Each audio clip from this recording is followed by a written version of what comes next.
दोस्तों, कैसे हैं? स्वागत है फिर से एक न्यू वीडियो में। आज हम इस वीडियो में कुछ ऑब्जेक्टिव क्वेश्चन के हल करने वाले हैं और समझकर पढ़ने वाले हैं। तो ऊष्मागतिकी की नंबर 1, ऊष्मागतिकी का शून्य कोटिक नियम से किसकी संकल्पना प्रदान होती है?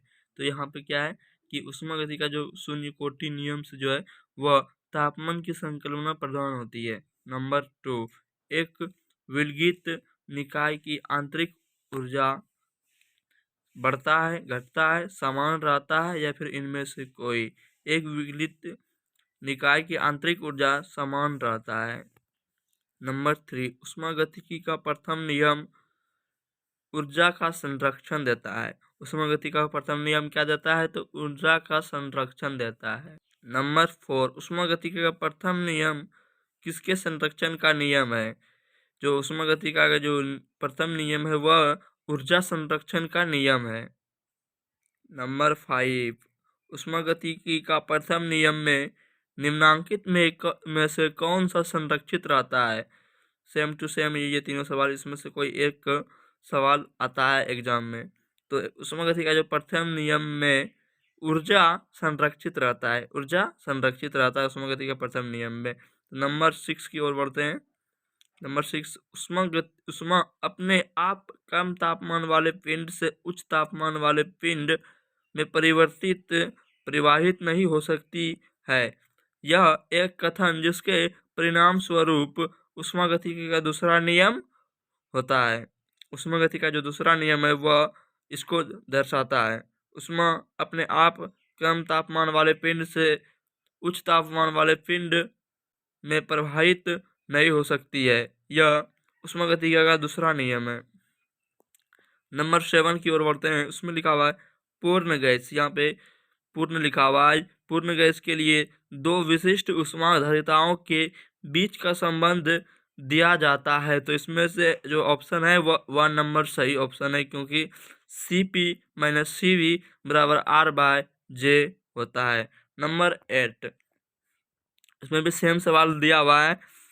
इसमें यहाँ पे पूर्ण की जगह पे किसी दीवार की, इसीलिए यहाँ पे होगा किसी गैस की दो मुख्य विशिष्ट ऊष्माओं Cp एवं Cv के मध्य संबंध के लिए मेयर का जो सूत्र है, अगर यहाँ पे पूर्ण लिखा हुआ रहता तब तो R/J होता, लेकिन यहाँ अगर किसी लिखा हुआ है इसका मतलब Cp माइनस Cv बराबर R होगा। यहाँ लिखा हुआ रुद्धोष्म प्रक्रम में गैस के दाब और आयतन के बीच संबंध दर्शाता है। तो क्या रुद्धोष्म और प्रक्रम में गैस दाब और आयतन के बीच क्या दर्शाता है? तो वो PVy बराबर कांस्टेंट। PVy बराबर क्या दर्शाता है? तो कांस्टेंट। नंबर 10 की ओर बढ़ते हैं। सेम सवाल है, इसमें बस लिखा हुआ है कि किसी गैस में क्वेश्चन 9 में लिखा हुआ था कि प्रक्रम में गैस, यहाँ पे लिखा हुआ किसी गैस में रुद्धोष्म परिवर्तन में निम्नांकित में से कौन सा संबंध मानिए। तो इसमें भी सेम टू सेम सवाल है, इसका भी आंसर वही होगा। 3 नंबर जो लिखा हुआ है PVy बराबर कांस्टेंट। क्वेश्चन नंबर 11 की ओर बढ़ते हैं।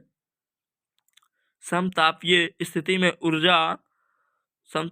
स्थिति में ऊष्मागतिकी का पहला नियम इस प्रकार लिखा जाता है। तो इसका आंसर भी 3 नंबर होगा, DQ बराबर DW। ये पहला नियम इस प्रकार लिखा गया जाता है, ये लिखा गया था, DQ बराबर DW। क्वेश्चन नंबर 12 की ओर बढ़ते हैं। 12 में लिखा हुआ समआयतनीय प्रक्रम में आयतन बराबर नियतांक बराबर, आयतन के बराबर क्या होता है? नियतांक होता है। समताप अगर सम आयतनीय प्रक्रम में ये होता है कि आयतन बराबर नियतांक। क्वेश्चन नंबर 13 की ओर बढ़ते हैं। क्वेश्चन नंबर 13 में लिखा हुआ है निम्नांकित में कौन सा पैरामीटर पदार्थ की ऊष्मागतिकी की स्थिति का विशेषता नहीं है? इसमें लिखा हुआ विशेषता नहीं, अगर विशेषता है तो वो आयतन का भी विशेषता है, पैरामीटर पदार्थ की ऊष्मागतिकी स्थिति का विशेषता दबाव भी है, तापमान भी है, लेकिन कार्य जो है इसमें, इनमें से जो कार्य है ना, जैसे निम्नांकित में दिया, इसमें कार्य पैरामीटर पदार्थ की ऊष्मागतिकी की विशेषता नहीं है। तो क्वेश्चन नंबर 14 की ओर बढ़ते हैं। क्वेश्चन नंबर 14 में लिखा हुआ समतापीय प्रक्रम में तापमान ना तो बढ़ता है और ना ही घटता है, तो यही सही है 3 नंबर। समता के प्रक्रम में क्या होता है, तो तापमान ना तो बढ़ता है और ना ही तापमान घटता है। क्वेश्चन नंबर 15 की ओर बढ़ते हैं। रुद्धोष्म प्रक्रम में आयतन V और दाब P के बीच संबंध, P और V के जो रुद्धोष्म प्रक्रम में जो संबंध होता है वह क्या होता है, PVy बराबर कांस्टेंट यानी कि नियतांक, जो कि मैंने पिछले 9-10 क्वेश्चन में पढ़ा भी था इसको।